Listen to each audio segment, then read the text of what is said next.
cordial para todos nuestros amigos que tenemos el privilegio nuevamente y la oportunidad de reunirnos para estudiar juntos la palabra de Dios. Vamos a pedir la bendición del Señor para abrir las Sagradas Escrituras. Oremos.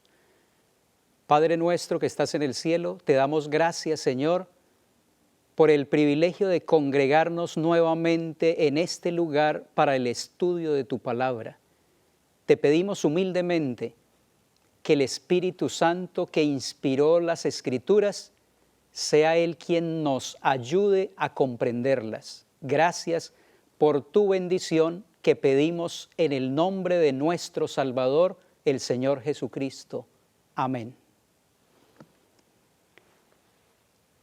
Josafat acababa de saber que se aproximaba el enemigo. Una triple alianza de los amonitas, de los moabitas y de los edomitas, dice la Sagrada Escritura, se unieron para venir contra el pueblo de Judá, para atacar y destruir al pueblo de Dios.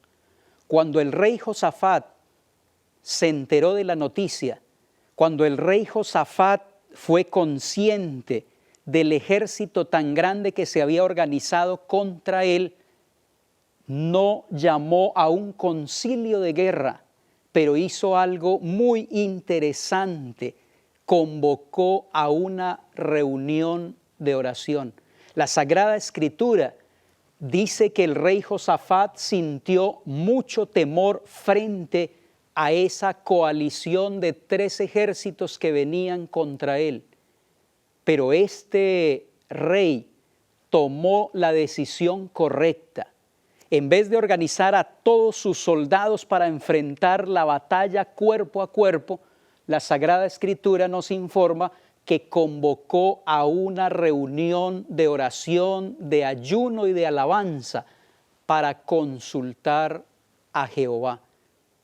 Esa historia tan interesante, este incidente bíblico en los tiempos de Judá, está registrado en el segundo libro de Crónicas, en el capítulo 20. Quiero invitarles para que estudiemos y reflexionemos juntos en este relato tan importante para el pueblo de Dios en el tiempo final. Segundo libro de Crónicas, el capítulo 20, y vamos a leer los versículos 14 en adelante. Después de que se hubo convocado a todo el pueblo, dice el versículo 14 que estaba allí Jaasiel, hijo de Zacarías, hijo de Benaía, hijo de Jehiel, hijo de Matanías, levita de los hijos de Asaf, sobre el cual vino el Espíritu de Jehová en medio de la reunión. Se habían reunido para orar y para clamar al Señor, para decirle: Señor, viene un gran ejército contra nosotros, no sabemos qué hacer, por eso a ti volvemos nuestros ojos. Y Dios en su infinita misericordia, nos dice el versículo 14, envió su Espíritu y tomó a Jaasiel, uno de los profetas del pueblo de Dios, para dar un mensaje importante. Y en el versículo 15 declara la palabra de Dios y dijo: oíd Judá y todos vosotros moradores de Jerusalén y tú, rey Josafat, Jehová os dice así: no temáis ni os amedrentéis delante de esta multitud tan grande, porque no es vuestra la guerra, sino de Dios. Mañana descenderéis contra ellos. He aquí que ellos subirán por la cuesta de Cis y los hallaréis junto al arroyo antes del desierto de Jeruel. No habrá para qué peleéis vosotros en este caso. Paraos, estad quietos y ved la salvación de Jehová con vosotros, oh Judá y Jerusalén.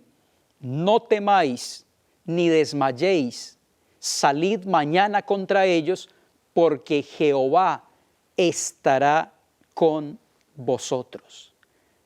Apreciados hermanos, podemos ver en este texto tan aleccionador para nosotros cómo en medio de las grandes crisis, cuando el pueblo de Dios, en este caso Judá, cuando la iglesia del Señor tiene que enfrentar una crisis, Dios interviene y orienta a su pueblo sobre lo que debe hacer, sobre el camino que debe transitar, y lo hace a través de los profetas.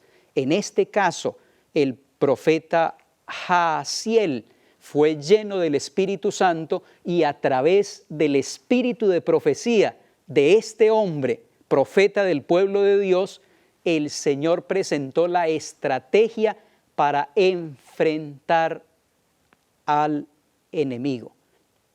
La palabra del Señor sigue diciendo en el versículo 18, entonces Josafat se inclinó rostro a tierra, y asimismo todo Judá, se había reunido todo el pueblo para consultar a Dios. Y los moradores de Jerusalén se postraron delante de Jehová y adoraron a Jehová. Y se levantaron los levitas de los hijos de Coat y de los hijos de Coré para alabar a Jehová, el Dios de Israel, con fuerte y alta voz. Y cuando se levantaron por la mañana, salieron al desierto de Tecoa, y mientras ellos salían, Josafat, estando en pie, dijo, oídme Judá y moradores de Jerusalén, creed en Jehová vuestro Dios y estaréis seguros, creed a sus profetas y seréis prosperados. Qué declaración la de Josafat, lleno del poder del Espíritu Santo. Creed en Jehová vuestro Dios y estaréis seguros.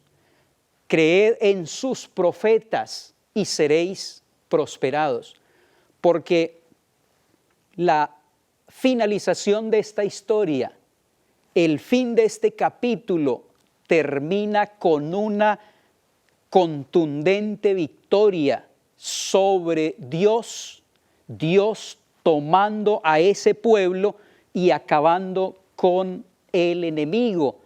3 ejércitos que se habían unido, una coalición fuerte, pero el libro de Segundo de Crónicas nos informa que Dios se manifestó a través del espíritu de profecía en este profeta llamado Jaasiel, y el pueblo de Dios, siguiendo sus instrucciones, alcanzaron una rotunda victoria sobre sus enemigos. Aquí hay una lección muy importante para la iglesia de Dios en este tiempo final. Cada vez que la iglesia tiene que enfrentar una crisis, porque la iglesia enfrenta crisis cada día y cada año a lo largo de su historia. El ejemplo de Josafat es un ejemplo digno de ser imitado. Acudió a las armas espirituales en vez de echar mano de las armas físicas, materiales y de la carne, pero acudió al ayuno, a la oración, a la comunicación con Dios para esperar que Dios le orientara en medio de esa crisis. Pues, hermanos y amigos, cuando el pueblo de Dios enfrenta las crisis de este mundo y el pueblo de Dios clama como lo hizo Josafat y el pueblo de Judá de todo corazón, podemos tener la certeza y la seguridad que Dios siempre envía orientación a través de su palabra, a través de su revelación, a través de sus profetas, para que podamos salir de la crisis y continuar el camino que Dios ha trazado hacia el reino de los cielos. El espíritu de profecía siempre ha estado presente en el pueblo de Dios. Tanto en el Antiguo como en el Nuevo Testamento, Dios se valió de hombres y mujeres con el don de profecía para orientar a su pueblo. En el Antiguo Testamento podemos leer en el libro de Números, el capítulo 12 y el versículo 6. Y él les dijo: oíd ahora mis palabras. Cuando haya entre vosotros profeta de Jehová, le apareceré en visión y en sueños hablaré con él. Esta es la palabra de Dios, asegurando que puede utilizar hombres y mujeres como sus profetas y a través de sueños y visiones puede orientar a la iglesia del Señor. El profeta Amós también hace una declaración muy interesante en el contexto del don de profecía. El profeta Amós, el capítulo 3 y el versículo 7, declara: porque no hará nada Jehová el Señor sin que revele su secreto a sus siervos los profetas. No hará nada nuestro Dios sin que revele los secretos de Él a sus siervos los profetas, para que los profetas puedan orientar a la iglesia en esta tierra. El sabio Salomón, escribiendo en el libro de los Proverbios, en el capítulo 29 y el verso 18, agrega que sin profecía el pueblo se desenfrena, mas el que guarda la ley es bienaventurado. Está declarando la palabra de Dios que un pueblo que no tenga la orientación profética, un pueblo que no tenga un profeta que esté conectado con Dios y reciba las instrucciones de Dios, ese pueblo será fácilmente disipado. Ese pueblo, esa iglesia será fácilmente desorientada en este mundo donde hay tantas filosofías y huecas sutilezas, pero necesitamos en el siglo XXI que la iglesia de Dios sea dirigida por la revelación de su palabra y por el espíritu de profecía. En el Nuevo Testamento, San Pablo, el apóstol, escribiendo a los Corintios, en el capítulo 12, los versículos 8 al 10, habla de la importancia del espíritu de profecía también para la iglesia primitiva. Porque a este, dice él, es dada por el Espíritu palabra de sabiduría, a otro palabra de ciencia según el mismo Espíritu, a otro fe por el mismo Espíritu y a otro dones de sanidades por el mismo Espíritu, a otro el hacer milagros, a otros profecía. Está reconociendo aquí el apóstol la importancia del don de profecía, a otro discernimiento de espíritus, a otro diversos géneros de lenguas y a otro interpretación de lenguas. Podemos ver cómo Dios ha guiado a su iglesia, no solo en el Antiguo Testamento a través de los profetas, pero también en el Nuevo Testamento. Y la palabra de Dios, identificando a la iglesia verdadera, al remanente del último tiempo, en el contexto del libro de Apocalipsis, el capítulo 12 y el verso 17, declara que la iglesia verdadera, la iglesia de Dios, tendrá la bendición del espíritu de profecía. Dice Apocalipsis 12, 17, entonces el dragón se llenó de ira contra la mujer. Aquí el dragón es un símbolo de Satanás y la mujer un símbolo de la iglesia. Quiere decir que el Satanás se airó contra una iglesia que tiene algunas características específicas, como dice el texto. El dragón se llenó de ira contra la mujer y se fue a hacer guerra contra el resto de la descendencia de ella. Son los que guardan los mandamientos de Dios y tienen el testimonio de Jesús, dice Apocalipsis 12, 17. Decimos que esta es la iglesia verdadera y se identifica en este texto porque si no fuese la iglesia verdadera, Satanás no se airaría contra ella. concluimos que Satanás manifestará toda su ira contra la iglesia de Dios, contra la iglesia verdadera, que según este texto tiene dos características importantes. Número uno, guarda los mandamientos de Dios, y número dos, tiene el testimonio de Jesús. Como la Biblia debe ser su propio intérprete, preguntamos, ¿cuál es el testimonio de Jesús? Y Apocalipsis, el capítulo 19 y el versículo 10, responde: yo me postré a sus pies para adorarle, y él me dijo, mira, no lo hagas. Yo soy consiervo tuyo y de tus hermanos que retienen el testimonio de Jesús. Adora a Dios, porque el testimonio de Jesús es el espíritu de la profecía.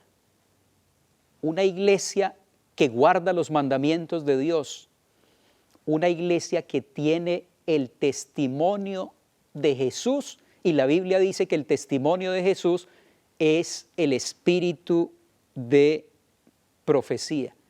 Una iglesia que es odiada por Satanás a causa de estas dos características. Apreciados hermanos, en medio de las grandes crisis, Dios siempre ha levantado un profeta para guiar a su iglesia. En el año de 1844, el remanente de Dios, el movimiento milerita, sufrió una gran crisis, un gran chasco y una gran decepción. Como Josafat, estaban llenos de temor, porque después de que transcurrió el 22 de octubre de 1844 y todas sus esperanzas fueron fallidas, porque ellos esperaban el retorno de Cristo a esta tierra ese día, ellos estaban realmente confundidos, estaban pasando por una situación muy crítica, pero en medio de esa situación crítica empezaron a clamar como Josafat al Señor por orientación. Y la historia nos dice que en diciembre de ese mismo año, 1844, el Señor llamó a una jovencita de aproximadamente 17 años, físicamente muy débil, sin estudio, pero la llamó para ser su instrumento como profeta y empezó a darle algunas visiones y algunos sueños para conducir y orientar a ese movimiento del gran chasco que no sabía qué camino tomar, que no sabía qué hacer, pero volvieron sus ojos a Dios, y Dios a través de Elena G. de White empezó a darles revelaciones y orientaciones. Por supuesto, al principio no fue fácil, porque había mucho escepticismo en relación con el don de profecía en una mujer. En una sociedad machista, que una mujer sea llamada como profeta, ahí Elena G. de White tuvo que enfrentar un gran escollo. Número dos, nosotros esperaríamos que el profeta fuese un hombre y que fuese educado, pero Elena G. de White no tenía mucha educación, pero aún así fue tomada por el Espíritu de Dios y empezó a orientar este movimiento que finalmente se organizaría como la Iglesia Adventista del Séptimo Día. Y hasta hoy, apreciados hermanos y amigos, este movimiento, la Iglesia del Señor, este movimiento profético, la Iglesia Adventista del Séptimo Día, permanece firme y sigue caminando hacia adelante y hacia arriba, porque el Señor ha tenido a bien guiar este movimiento a través de su palabra santa y a través del don de profecía. Pero apareció la disidencia en relación con el don de profecía. El diablo no se quedó tranquilo, el diablo no estuvo a gusto que Dios empezara a constituir un movimiento profético para cumplir su misión en los últimos días de la historia de este mundo, y el diablo empezó a trabajar fuertemente para falsificar y para distorsionar el don de profecía. Es por esa razón que en el año de 1980,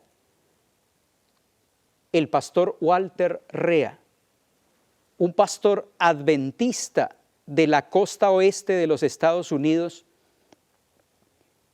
causó una gran conmoción cuando este pastor, frente a algunos medios de comunicación como el Times de Los Ángeles y otras docenas de periódicos y de cadenas radiales y comunicativas, acusó a Elena G. de White de ser una plagiaria.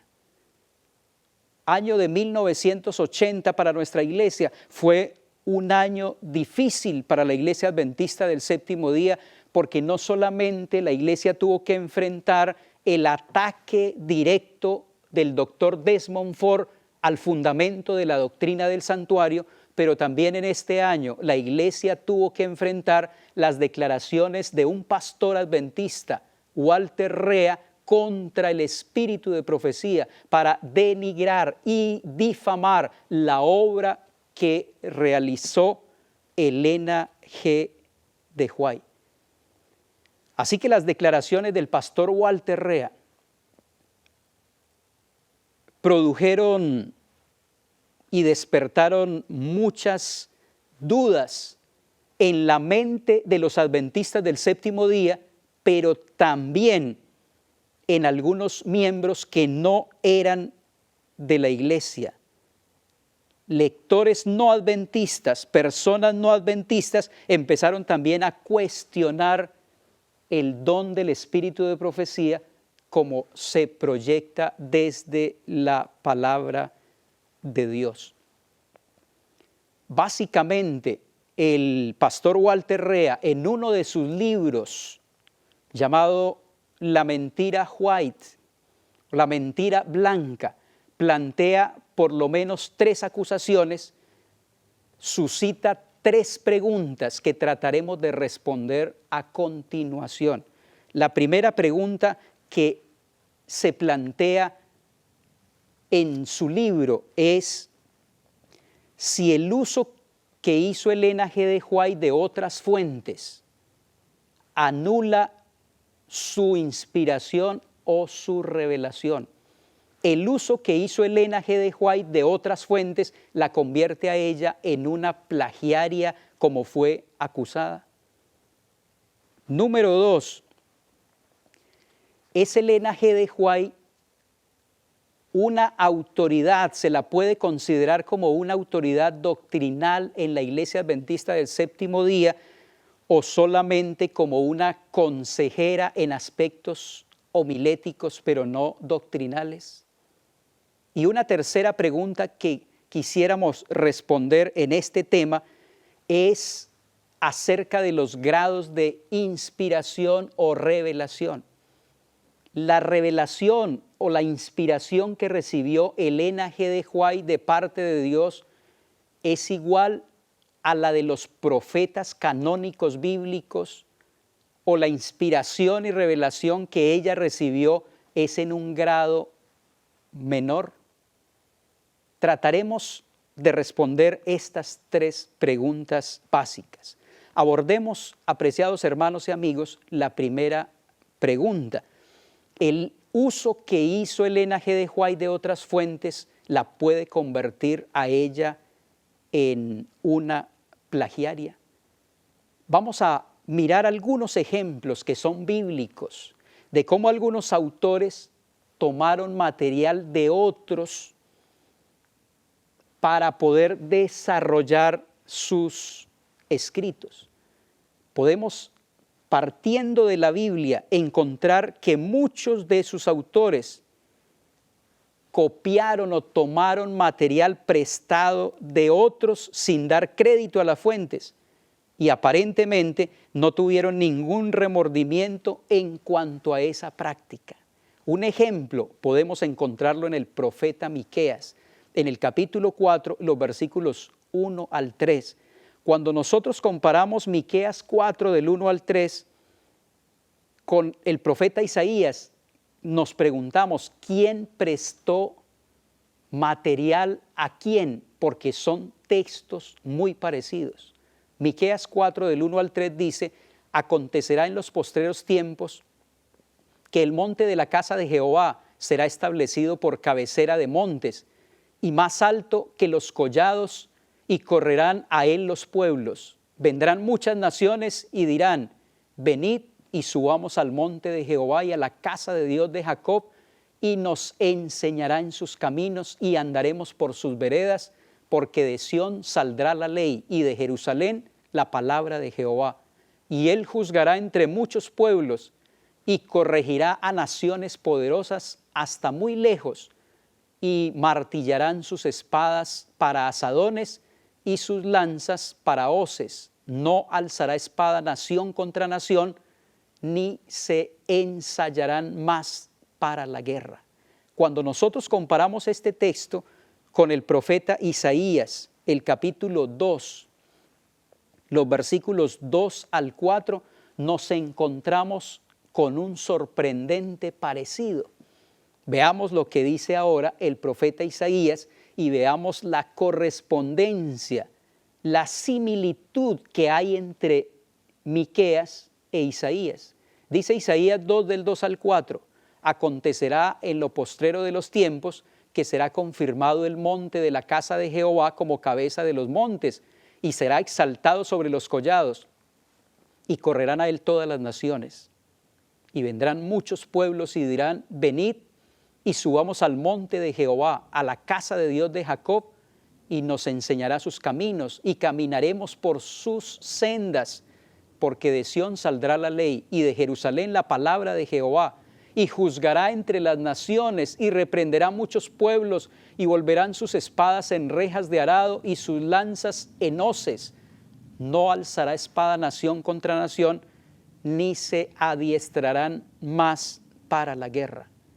Apreciados hermanos y amigos, al comparar estas dos citas del profeta Miqueas y del profeta Isaías, nos preguntamos, ¿quién tomó prestado material de quién? Porque es evidente la similitud entre los dos pasajes. Pero cuando nosotros vamos al Nuevo Testamento, encontramos también que el apóstol San Pablo tomó material prestado de algunos poetas paganos. Por ejemplo, de Epímenes tomó un texto que él registró en Tito el capítulo 1 y el versículo 12. Tito 1:12. Este parece ser un material prestado de uno de los poetas griegos. Dice Tito 1:12, uno de ellos, su propio profeta, dijo, los cretenses siempre mentirosos, malas bestias, glotones ociosos. Uno de ellos, su propio profeta, dijo, San Pablo está tomando material prestado de este poeta, de este filósofo griego, y lo está insertando al escribir a Tito. Pero ese no es el único ejemplo. Tenemos otro ejemplo de uno de esos poetas paganos que se llamaba Arato. En Hechos, el capítulo 17 y el versículo 28, podemos leer, porque en él vivimos y nos movemos, y somos como alguno de vuestros propios poetas que también ha dicho, porque linaje suyo somos. Esta es una declaración en un texto anterior de Arato, pero vemos cómo San Pablo toma ese material prestado, no lo presenta de la misma manera, pero hace una paráfrasis de él para incluirlo en el libro de los Hechos. Y hay otro autor de esos poetas paganos griegos que es Meandro, y él hizo también algunas declaraciones que son muy parecidas a las que utilizó el apóstol San Pablo en la primera carta a los Corintios, el capítulo 15 y el versículo 33. En primera de Corintios 15, 33, el apóstol hace esta declaración: no erréis, las malas conversaciones corrompen las buenas costumbres. Fue una frase que pronunció Meandro, uno de esos poetas griegos, pero lo hizo de una manera diferente. Y San Pablo tomó esas declaraciones para expresar sus mismas ideas. ¿Qué diremos de nuestro Señor Jesucristo?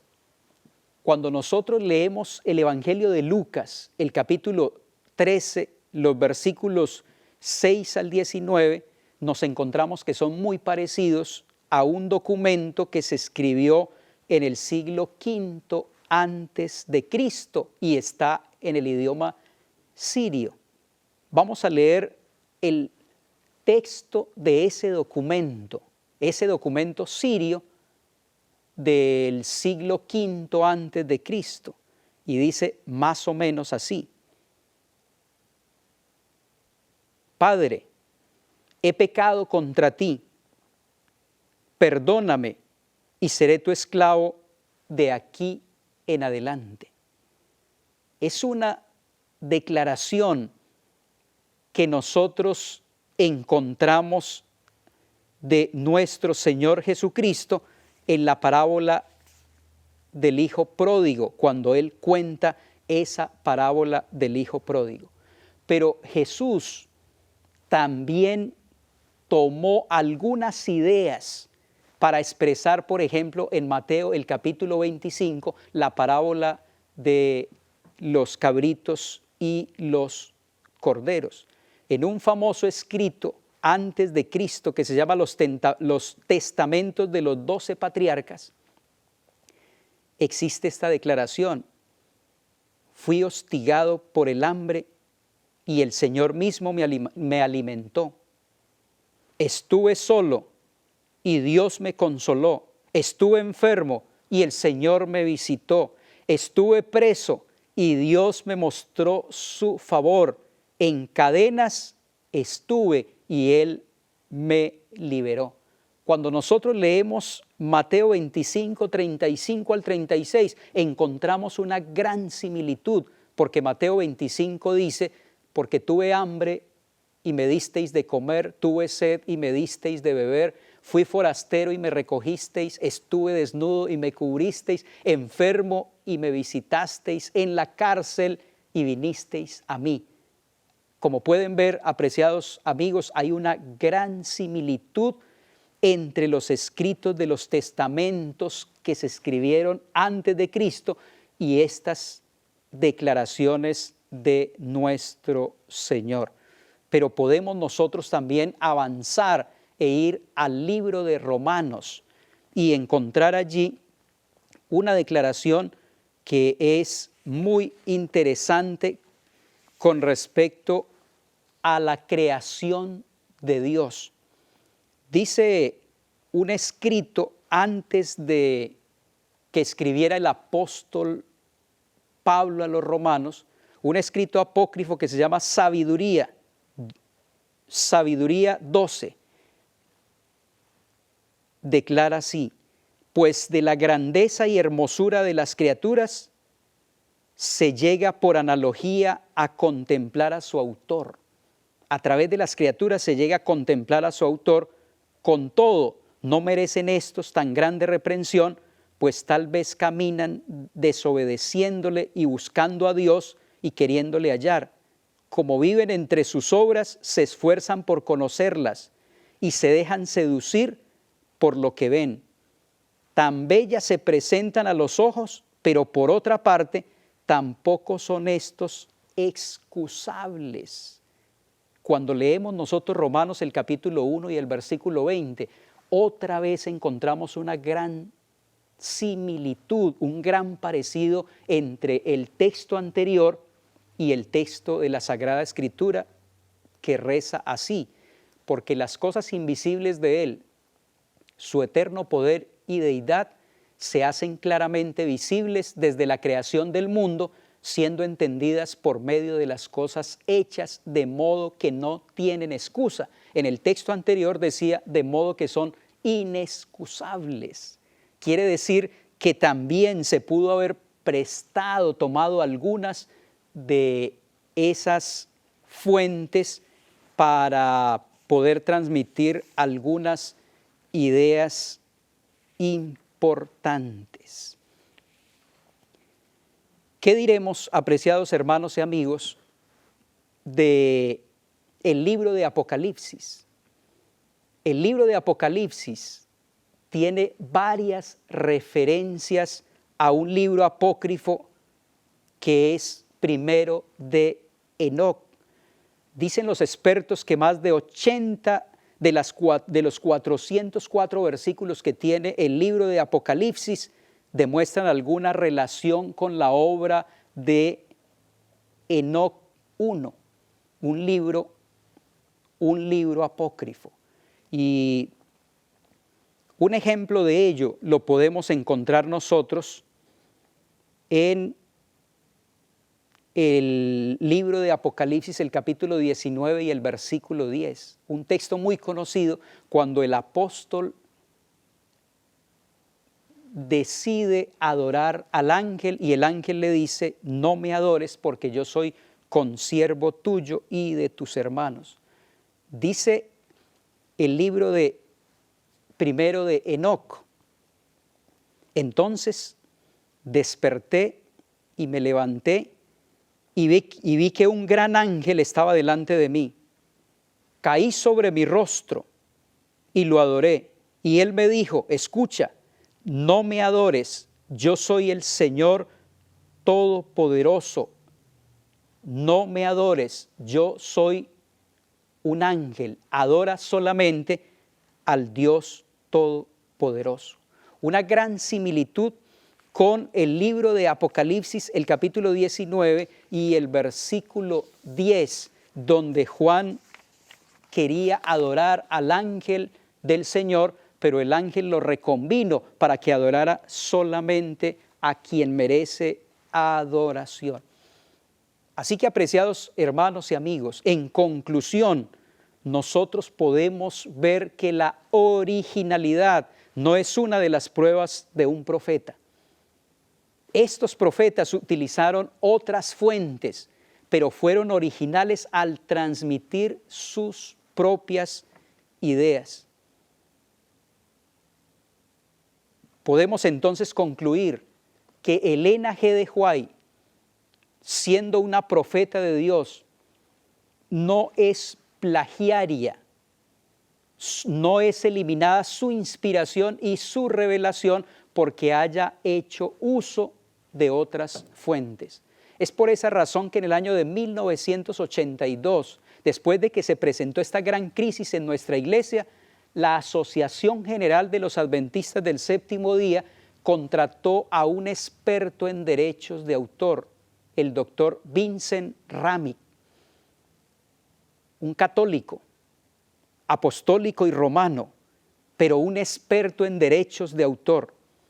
Este hombre comenzó a investigar los escritos de Elena G. de White, estudió más de 300 horas juiciosamente la obra escrita por Elena G. de White y después de hacer un estudio profundo, llegó a algunas conclusiones con respecto a si Elena G. de White era una plagiaria como había sido acusada por Walter Rea y otros escépticos de la iglesia en relación con el espíritu de profecía.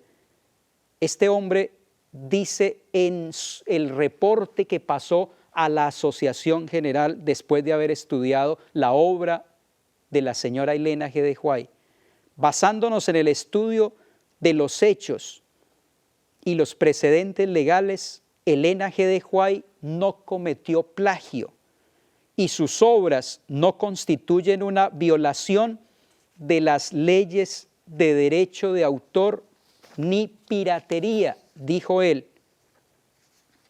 La señora White modificó, exaltó y mejoró mucho de lo que otros habían escrito de una manera completamente ética y legal.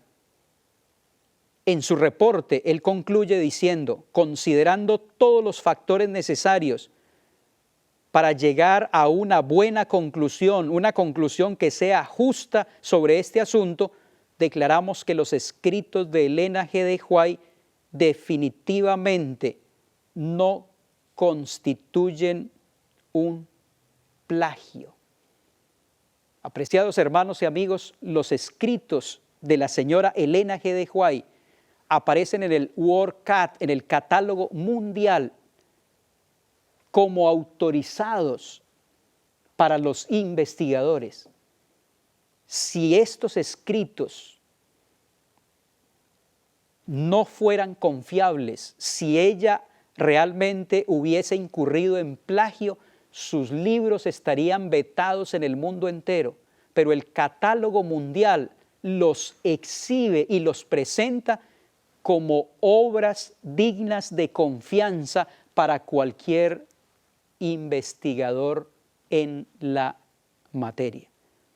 Así que decimos entonces, en primer lugar, que el uso de otras fuentes no convierte a Elena G. de White, ni a Pablo, ni a Miqueas, ni a Jesús, ni a Juan, quien escribió Apocalipsis, no los convierte en plagiarios. La segunda pregunta que necesitamos responder es si Elena G. de White tiene autoridad doctrinal o simplemente ella es una consejera, puede aportarle a la iglesia en algunos consejos y en algunas orientaciones homiléticas. Uno de los detractores del espíritu de profecía, además del santuario, es el doctor Desmond Ford. Y el doctor Desmond Ford dice que Elena G. de White se negó a ser árbitro en asuntos de controversia doctrinal. Es decir, el doctor Desmond Ford propone que Elena G. de White nunca pretendió ser una autoridad en asuntos doctrinales dentro de la Iglesia Adventista del Séptimo Día. Y nosotros declaramos que en parte el doctor Ford tiene razón, porque Elena G. de White no asumió posiciones doctrinales en relación con algunos temas que no se le habían revelado absolutamente nada, como el tema, por ejemplo, del rey del norte. Nunca ella asumió una posición doctrinal. Con respecto a los 144,000, asumió una posición en relación con su carácter, pero no asumió una posición oficial.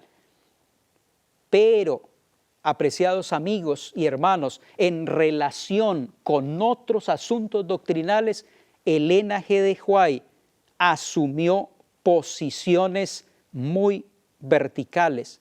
Por ejemplo, en relación con la creación, los 7 días literales de la semana de la creación.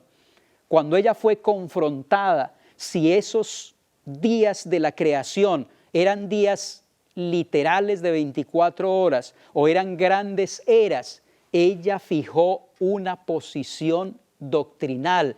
Ella, iluminada por el poder del Espíritu Santo, definió ese asunto, que es un asunto que hoy está causando mucho problema también en nuestra iglesia. Leeré del libro Dones Espirituales, Spiritual Gifts, la página 90, el tomo 3.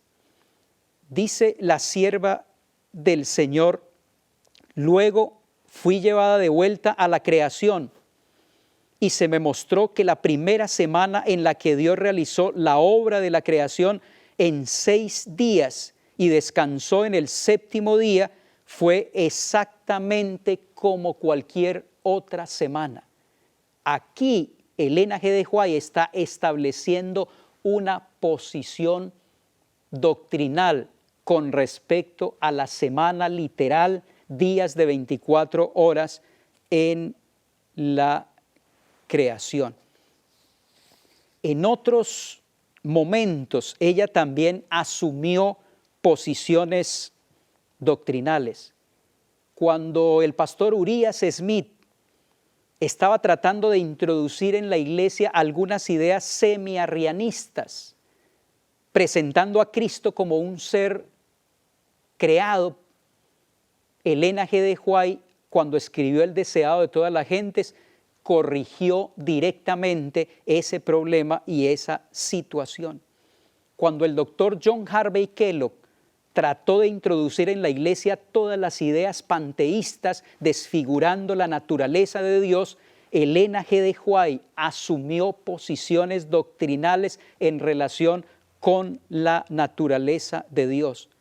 En el año 1905, cuando el pastor Ballinger trató de introducir herejías en la iglesia en relación con la doctrina del santuario, Elena G. de White asumió una posición teológica, bíblica, doctrinal en relación con el tema del santuario.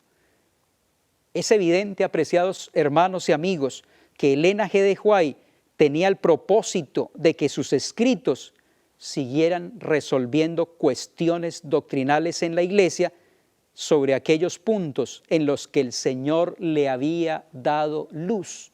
Dios le dio luz a ella en relación con algunas posiciones doctrinales que ella no dudó en presentarlas. Así que, en conclusión, podemos decir que Elena G. de White asumió no solo posiciones homiléticas, sino que sus escritos nos orientan debidamente para interpretar de manera correcta las doctrinas bíblicas. Y la tercera pregunta que necesitamos responder es si los grados de inspiración o de revelación que tenía Elena G. de White eran inferiores o iguales a los profetas bíblicos o canónicos. Nuevamente, el doctor Desmond Ford, que ha atacado fuertemente no solo la doctrina del santuario, sino también la doctrina del don profético, él afirma, siendo que la atención de Dios a los distintos asuntos es proporcional a su importancia, él ha ejercido una supervisión más milagrosa en las Escrituras que en los escritos de Elena G. de White. Es decir, Dios ha hecho una provisión más grande, una provisión más milagrosa en los escritores de la Biblia que en los escritos de la señora Elena G. de White. Y dice el doctor Desmond Ford, esto no significa hablar de grados de inspiración, sino más bien de grados de revelación. Indica que su autoridad debiera estar limitada a la edificación, a la exhortación y aliento, según lo menciona él. Es decir, ella no debería asumir posiciones doctrinales, pero debería usar su don solamente para la exhortación y dar aliento a la iglesia. Pero, hermanos y amigos, ¿refleja este concepto correctamente el punto de vista de Elena G. de White con respecto a sus escritos? Sus escritos son inferiores, su revelación y su inspiración es inferior a la inspiración y la revelación que recibieron los profetas bíblicos. Pues ella, escribiendo en el libro Mensajes Selectos, el tomo 1,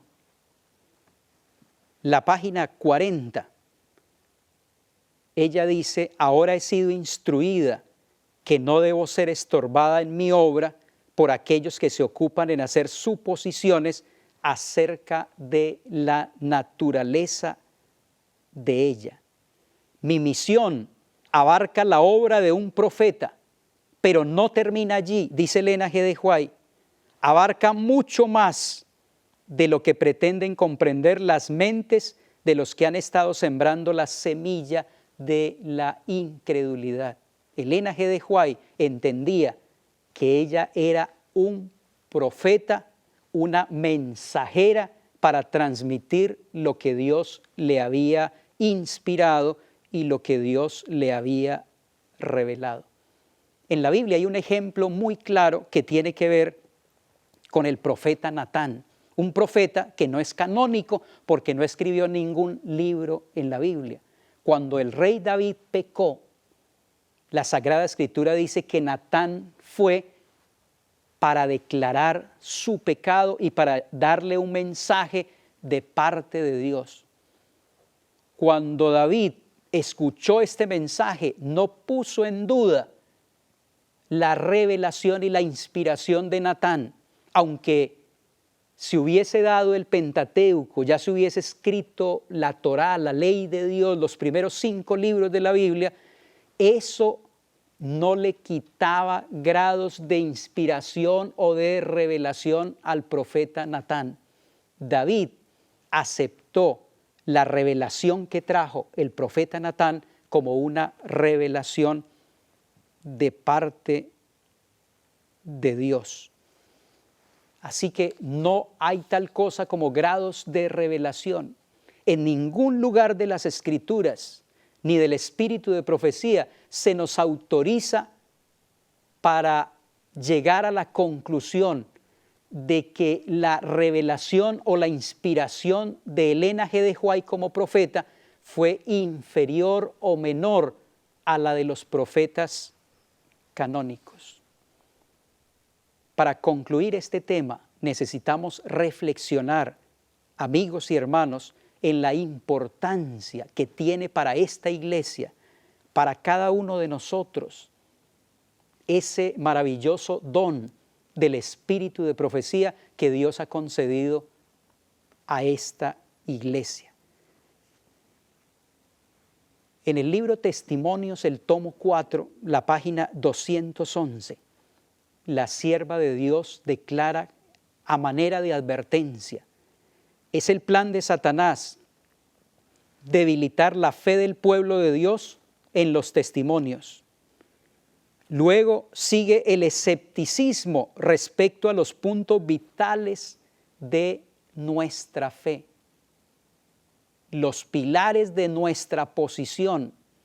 Después, la duda hacia las Sagradas Escrituras y luego la marcha descendente hacia la perdición. Elena G. de White traza aquí un proceso descendente para todos aquellos que niegan el espíritu de profecía, para todos aquellos que desechan la orientación profética que Dios ha provisto a esta iglesia en el tiempo final. Ella dice que ese es el plan de Dios, tratar de que el pueblo del Señor elimine los testimonios, que muestre escepticismo y mucha duda, mucha desconfianza con respecto a ellos. Pero cuando esto ocurre, dice ella, entonces después la duda se apodera de los miembros de la iglesia también hacia las Sagradas Escrituras y luego la marcha descendente hacia la perdición. En Mensajes Selectos, el tomo 3, la página 92, ella declara en esta misma línea de pensamiento: los que han estado preparando el camino para que la gente no prestara atención a los testimonios del Espíritu de Dios, verán que una ola de errores de toda clase aparecerán.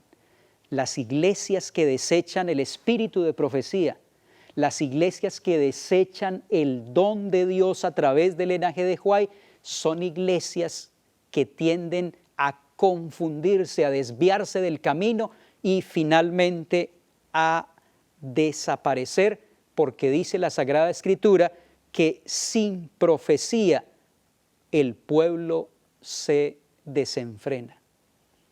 Y en el libro Mensajes Selectos, el tomo 1, se hace otra declaración contundente al respecto. Se encenderá un odio satánico contra los testimonios. La obra de Satanás será perturbar la fe de las iglesias en ellos por esta razón. Satanás, dice el texto, va a perturbar la fe de la iglesia en relación con los testimonios, porque no puede disponer de una seria tan clara para introducir sus engaños y atar a las almas con sus errores si se obedecen las amonestaciones y reproches del Espíritu Santo. Una forma de prender a la iglesia en sus redes es que la iglesia se desconecte completamente del espíritu de profecía.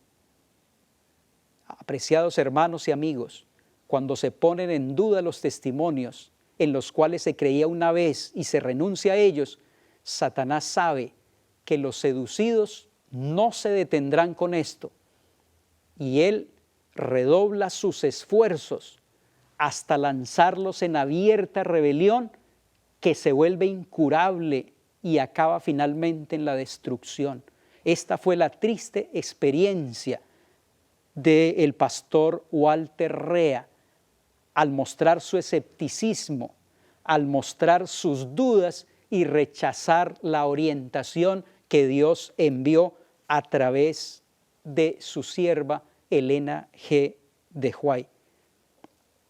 Dios desea, apreciados hermanos y amigos, que nosotros individualmente valoremos la Biblia como la luz mayor, pero valoremos también el espíritu de profecía como la luz menor que nos lleva a la Sagrada Escritura de vuelta. Que aprovechemos las instrucciones que Dios nos ha dado a través del espíritu de profecía para fortalecer nuestra vida espiritual, para que la iglesia también pueda transitar el camino correcto hacia el reino de los cielos. Y finalmente, como dijo Josafat, creed en Jehová vuestro Dios y estaréis seguros, creed a sus profetas y seréis prosperados. Que Dios les bendiga.